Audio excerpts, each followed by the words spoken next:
Hello. It's been a long time in the making, but today I'm really pleased to be able to share with you my first ever permaculture design project, Sowing Seeds in the Salish Sea. Before I begin, I would just like to give thanks to all the amazing teachers that I've been able to hear from and learn from in the past year or so, and also my wonderful mentor, Lucy Bardos. So my name is Katia Bannister, and I live on Thetis Island, one of the smallest inhabited Gulf Islands in the Salish Sea, on the unceded territory of the Coast Salish and Hul'q'umi'num speaking people, off the coast of British Columbia, on the west coast of Canada. For some context, my island home is so small that it doesn't even have a grocery store or a stoplight for traffic. Well, my lifelong love of ecology has meant that permaculture ethics and principles, though I didn't really know about them up until a year ago, have always informed my actions.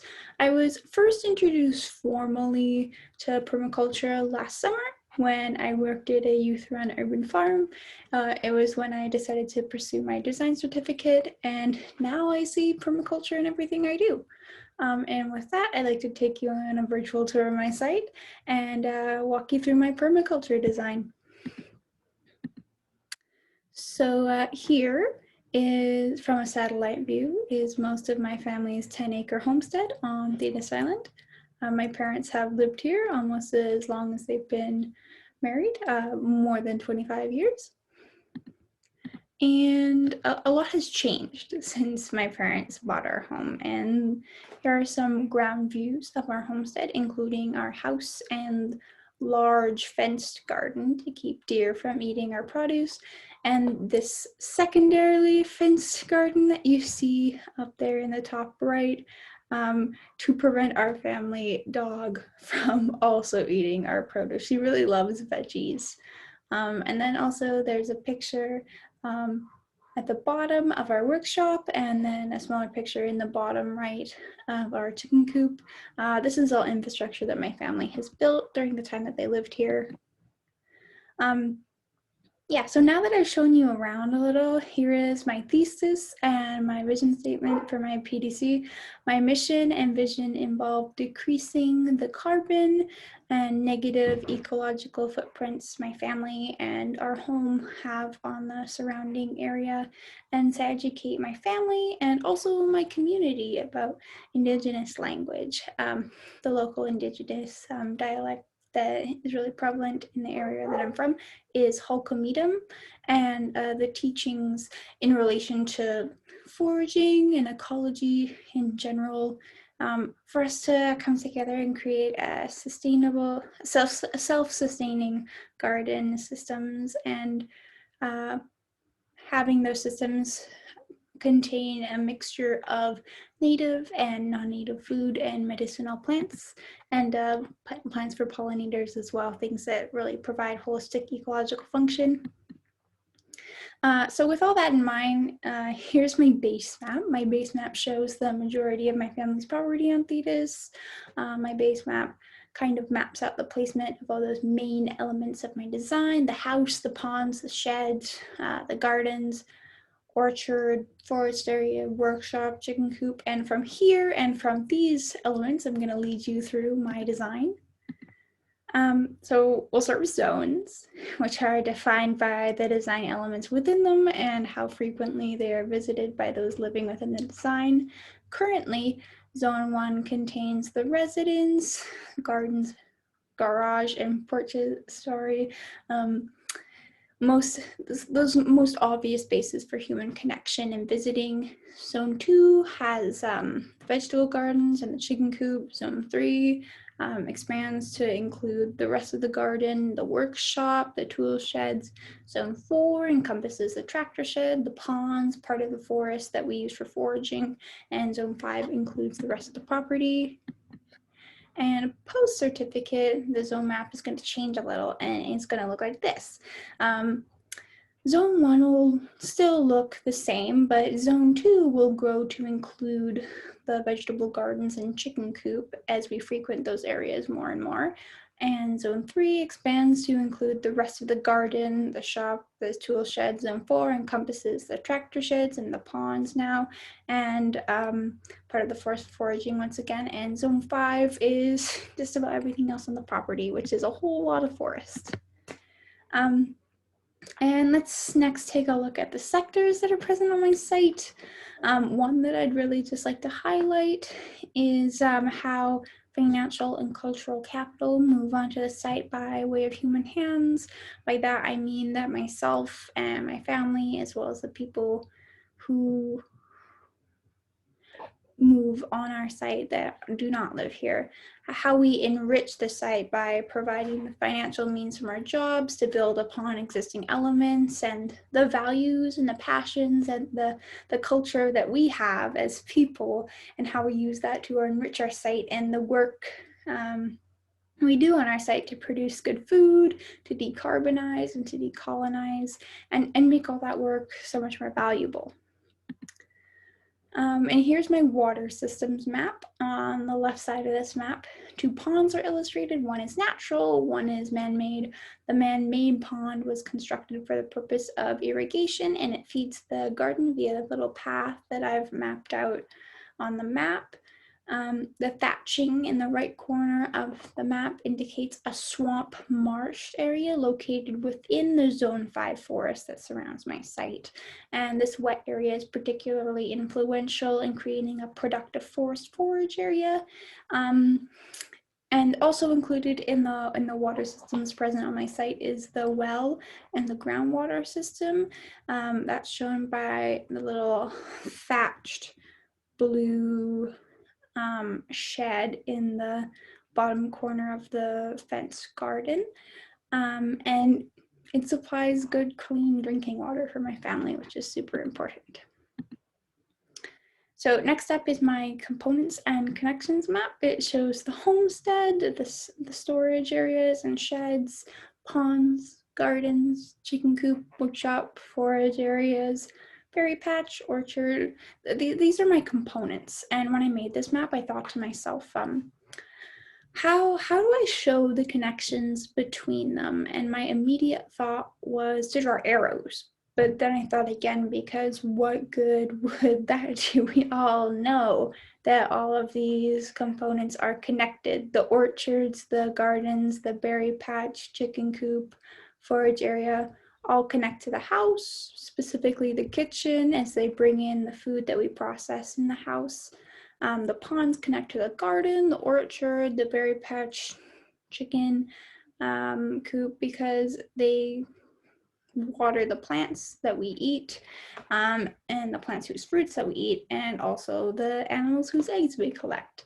The workshop, it connects to the house, the sheds, garden, and the chicken coop again, because so much of the infrastructure on my site has been built by my family and continues to be built upon and maintained by us. And then so on and so on. There's so many more of these connections.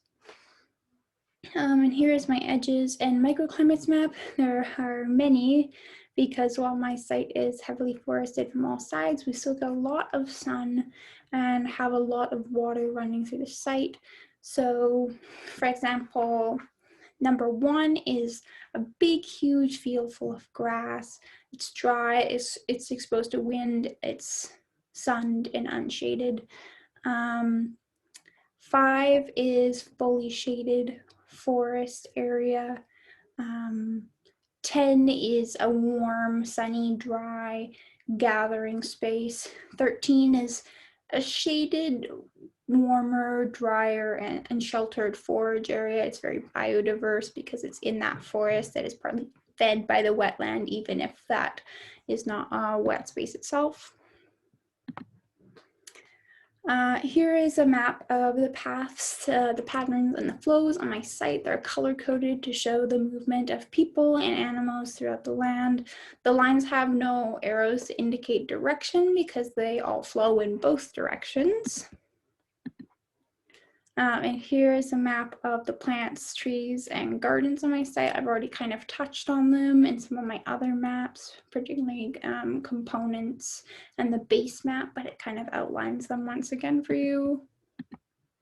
16, here is a map of the built environment on my site. Because my design project does not entail the construction of any additional built structures, this map is going to continue to accurately represent my site as I go through the design process. Getting into social and visible structures, there's so many social and visible structures that support my design.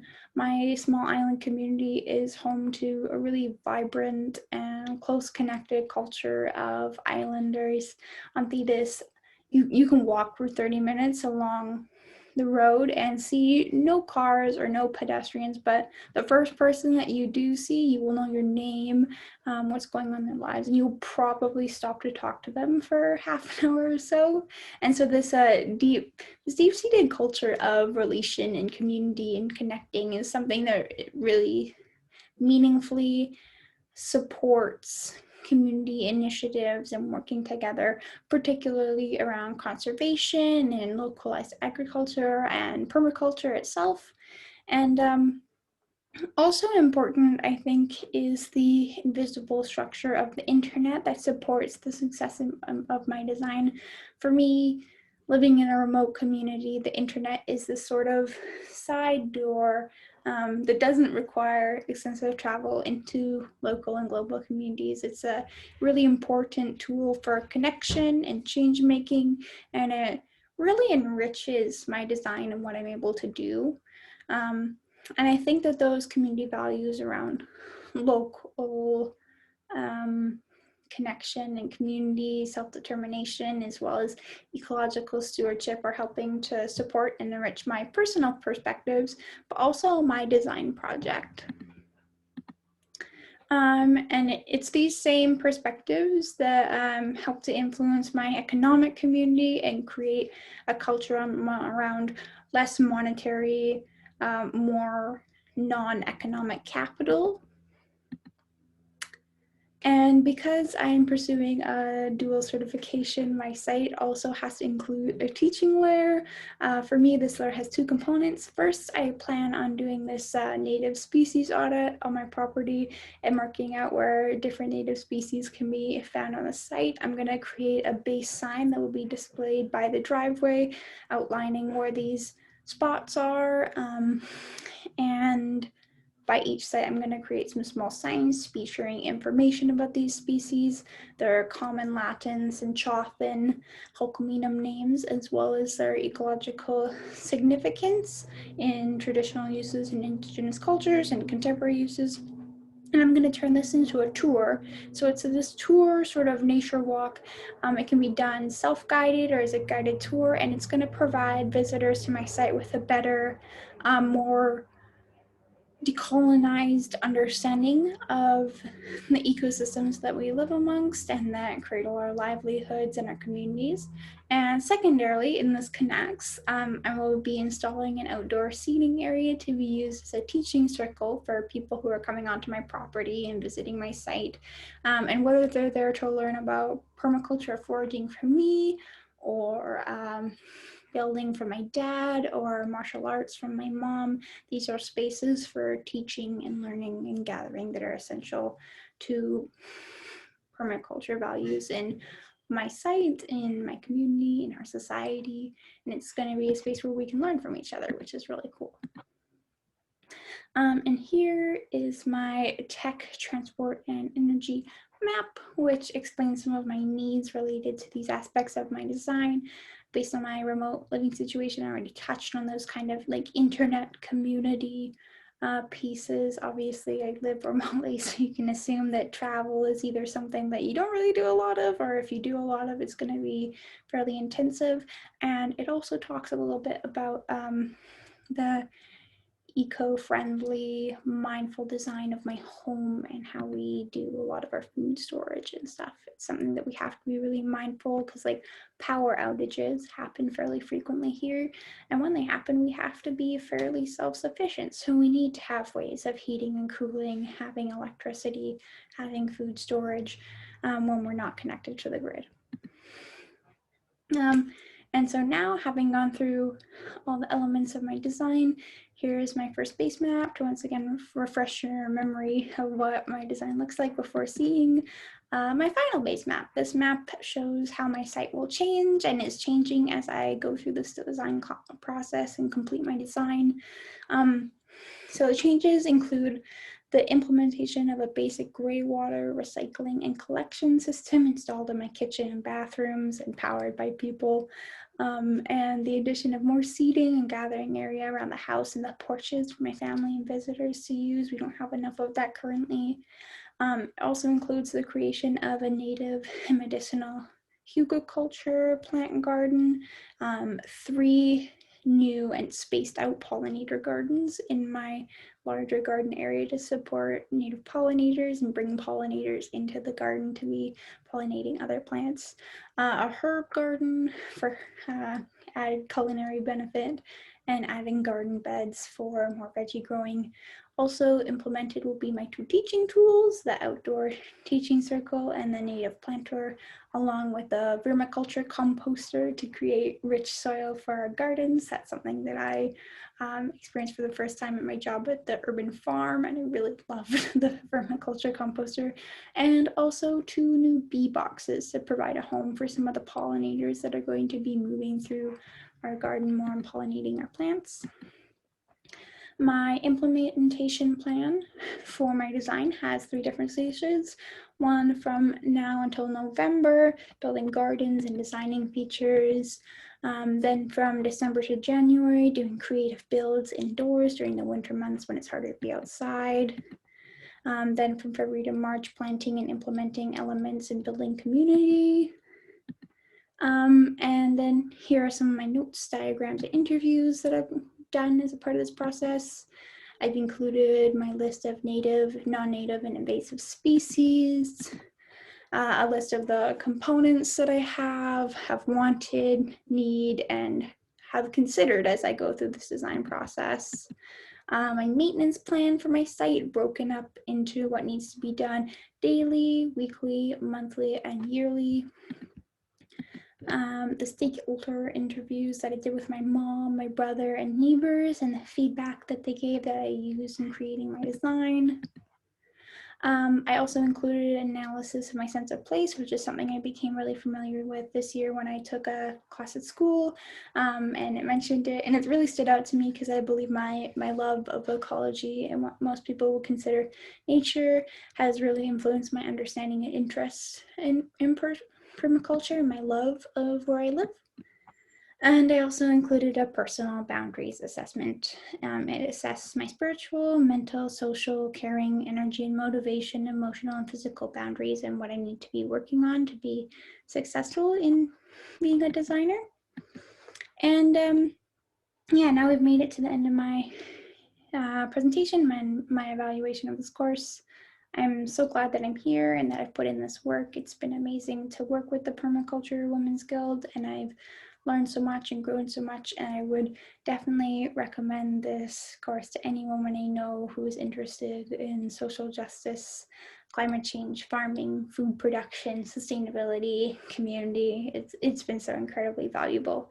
Anyhow, thank you for listening, and I hope you had fun following through with my design project. Bye.